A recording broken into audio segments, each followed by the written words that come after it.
ایک سوال جو مجھے کرنا ہے موون پک سے، تو خیر اس پہ کیا شکایت کی جائے کہ حیرت کی بات ہے، موون پک پاکستان میں جو مہنگے ترین ہوٹلز ہیں نا ان میں ایک شامل ہے، اور وہاں ظاہر ہے فورنرز کی بڑی تعداد رہتی ہے، لیکن اچانک سے بغیر کچھ اطلاع کیے، وہ تو شکر ہے کہ عارف زبیری وہاں موجود تھے میرے کمرے میں اور انہوں نے میرا سامان وہاں سے اٹھا لیا، ورنہ تو میں فلائی بھی نہیں کر سکتا تھا. لیکن اور میرے پاس تو وہاں کراچی میں رشتہ دار موجود تھے تو میں ان کے گھر چلا گیا، ورنہ تو یہ بھی ممکن نہ ہوتا. اب آپ امیجن کیجئے کہ آپ ایک غیر ملکی ہیں، آپ کراچی میں اس ہوٹل میں ہیں جہاں پر آپ بہت زیادہ پیسے دے کے اس لیے رہ رہے ہیں کہ آپ وہاں سیکیور ہوں گے، اور ایسے میں آپ کو وہ باہر کر دیں اور کہیں گے اب آپ اندر نہیں آ سکتے. اب آپ کہاں جائیں گے؟ آپ بتائیے کہ کہاں جائیں گے؟ آپ کا سامان نہیں ہے، آپ کے پاس آپ کا پاسپورٹ نہیں ہے، اور کوئی انتظام بھی اور نہیں ہے، تو کیا کریں گے آپ؟ اور اگر آپ اس کسی طرح وہاں سے نکل آئے تو کیا آپ دوبارہ واپس جائیں گے اس ملک میں؟ ایرانی صدر آئے ہیں تو صاحب ہم بہت اچھی بات ہے، وہ آپ کو ایسے تو ریسیو نہیں کرتے تہران میں. وہ آئے ہیں تو یہ کیا ہے کہ آپ نے پورے کے پورے ہوٹل سے تمام کے تمام لوگوں کو چیک آؤٹ کر دیا ہے؟ یعنی اب آپ وہ وہاں رہ نہیں سکتے تو کہاں رہیں گے وہ غیر ملکی لوگ؟ اگلا سوال یہ ہے کہ وہ آپ کو ایسا ٹریٹ کرتے ہیں تہران میں جب آپ جاتے ہیں؟ اور اس سے بھی زیادہ اہم بات یہ ہے کہ صاحب اگر ایسا کچھ ہو بھی اور سیکیورٹی واقعی کوئی مسئلہ ہو تو اطلاع دی جاتی ہے نا. آپ نے ہوٹلز کے کمرے بک کیوں کروائے ہوئے ہیں؟ آپ نے بکنگ کی کیسے؟ اور اگر ایسا ہے تو کوئی الٹرنیٹو دیا جاتا ہے. یہ کیسے ہو سکتا ہے کہ آپ دروازے پہ کھڑے ہیں، وہ شخص کہہ رہا ہے بھائی میرا کمرہ ہے اوپر، بھائی میرے سامان پڑا ہوا ہے، میرا پاسپورٹ ہے. آپ یہ کیسے کہہ سکتے ہیں کہ آپ یہاں سے چلے جائیں، آپ کو نہیں ملے گا؟ تو میں حیران ہوں. میں دنیا بھر کا سفر کرتا ہوں دوستو، ایسا میرے ساتھ تو کبھی نہیں ہوا، نہ میں سوچ سکتا ہوں. میں حیران ہوں کہ یہ کیا ملک ہے، یہ کیا انتظام ہے کہ یہاں پر اگلے لمحے کا کچھ نہیں پتا. آپ یقین کیجئے کہ بہت سارے دوستوں نے جب میں یہاں جرمنی اترا تو ان کا میسج تھا کہ شکر ہے آپ پہنچ گئے، آج تو کراچی لاک ہو گیا ہے دوبارہ سے. جہاں اتنی انسرٹنٹی ہو، جہاں اتنی عدم سکون ہو یا غیر یقینی کی کیفیت ہو، وہاں ترقی کیسے ہو سکتی ہے؟ جہاں ذہنی سکون میسر نہ ہو، ہر لمحے کچھ ہو جانے کا ڈر ہو، وہاں پیش رفت کیسے ہو سکتی ہے؟ معاشرہ جمود سے آگے کیسے بڑھ سکتا ہے؟ یہ میں اس پر مجھے معلوم نہیں کہ شکایت کس سے کی جائے.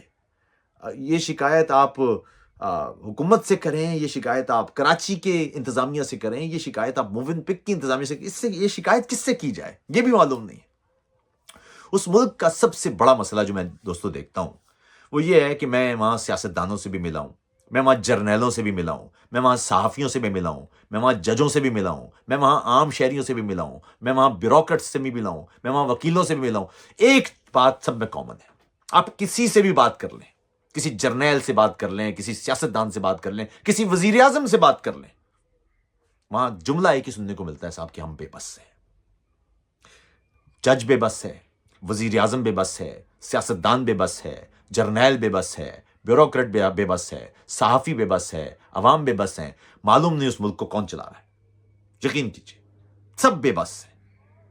ملک شاید وہ ہوا میں بس معلق ہے اور چل رہا ہے، معلوم نہیں کون چلا رہا ہے.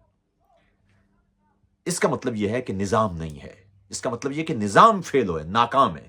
ریاستیں تب ناکام ہوتی ہیں جب وہاں نظام ناکام ہو جاتے ہیں، اور نظام تب ناکام ہوتے ہیں جب محکمے، ادارے، اشخاص، لوگ، عہدے وہ نظام ماننے کو تیار نہیں ہوتے، یا نظام یا قانون اس سے بالا ہو جاتے ہیں. ایک شخص بیٹھے گا اپنے موڈ کے مطابق وہ فیصلہ کر دے گا، کچھ بھی ہو جائے نیچے. یعنی ایک بندہ آیا ہوگا نا، وہ موونگ کو کہا ہوگا جی بند کر دیں، انہوں نے کہا ہوگا جی وہ سب بند کر دیں. کچھ نہیں ہے.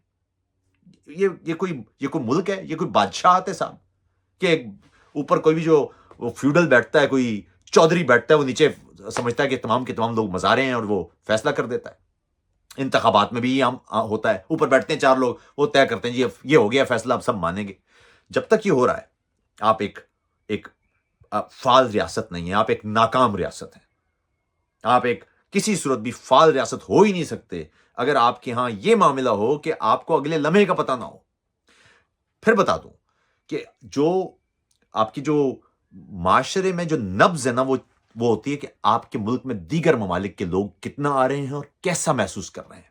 وہاں وہ جو ٹرافی کی طرح چار لوگوں کو اکٹھا کیا جاتا نا کہ وہ فلاں آدمی آیا تھا، اس نے کہا جی فلاں کا آپ کا کھانا بہت اچھا ہے. ہاں بھائی کھانا اچھا ہے، کھا لیا آپ نے.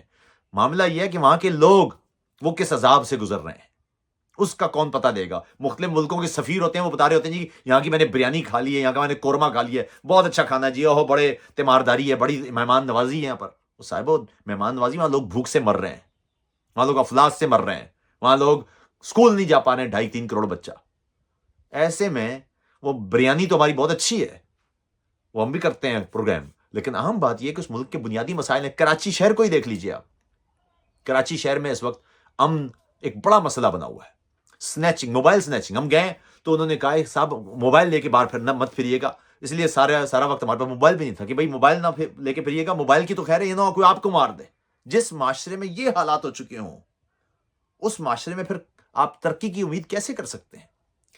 یہ سوال میں آپ سب کے سامنے اس لیے رکھ کے جا رہا ہوں کہ مجھے وہاں سے واپسی پر مجھے تکلیف صرف یہ ہوئی کہ جیسے کوئی پرسان حال نہیں ہے اس ملک کا، جو گزر رہا ہے وہ کرب سے گزر رہا ہے، اور یہ ملک شاید خود ایک عجیب درد سے گزر رہا ہے۔ اپنا خیال رکھیے گا۔ السلام علیکم۔